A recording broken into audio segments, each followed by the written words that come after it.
To eat while you're sick is to feed your sickness. We're all born with faulty or bad cells. How would you like to repair, not even just repair, get better, newer cells?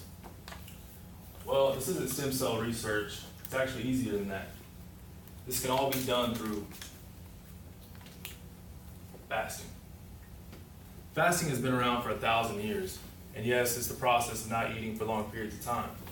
But it's been involved with huge influential leaders and prophets like Jesus, Buddha, and Gandhi were huge advocates of fasting. But I'm not here to sell you on not eating for 40 days or for fasting for a religious purpose. I'm here to talk about intermittent fasting and the huge impact it can have on you. So today, I'm going to go over what is intermittent fasting,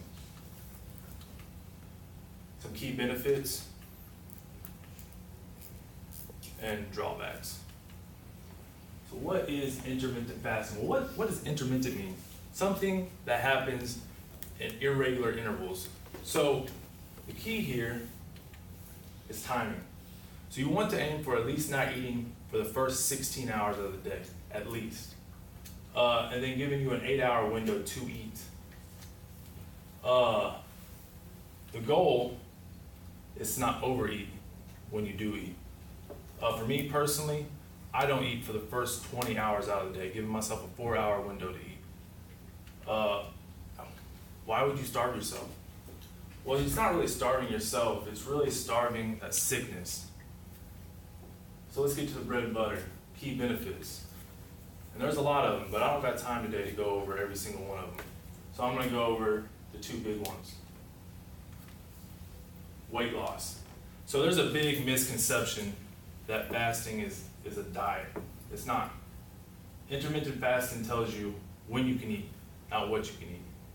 Now obviously, you don't want to eat bad food and you don't want to overeat. And what happens is your body will, if you don't eat for 16 hours, eventually your body is going to start burning fat. And therefore, you lose weight. The one that really sold me on it is heightened, not just mental and physical clarity. Your body goes through a process really only through fasting. It's called autophagy. And this lets your body, your cells in your body to recycle the trash, if you will. It gives a chance for them to dust themselves off so they can perform better, and therefore you can perform better.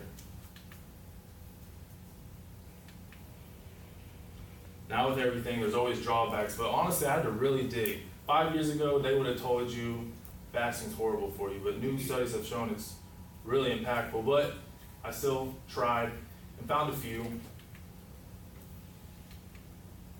So the first 2 weeks can be difficult.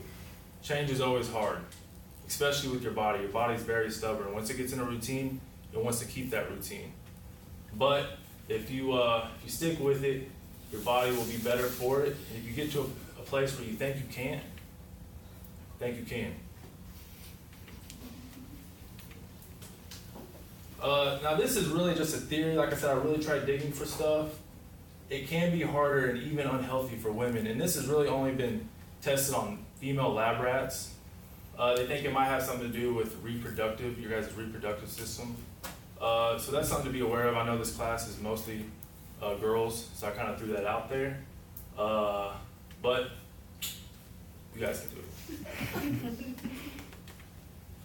Now this is probably the more serious one, and it's more of an operator error, not a fasting error, where you can actually, when you do this, when you don't eat for 16 hours and you do eat, you want to overeat. You want to overindulge, which higher your risk for diabetes, blood pressure issues, and other diseases.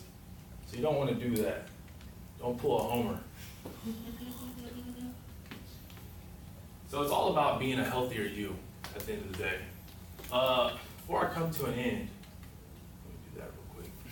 Before I come to an end, the first speech I shared with you guys how I blew out my knee and I was out for a while. There for a long time, I was popping painkillers like Skittles, to a point that I checked myself into an ER. The doctor told me I had multiple ulcers and multiple other digestive issues. And when you're 23 years old and you have to get a colonoscopy, some serious changes need to be made.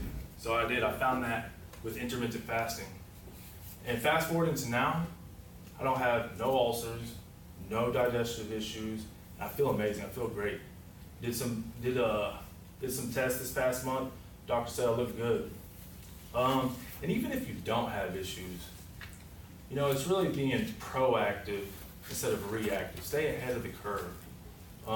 You only got one body, so take care of it. Thank you.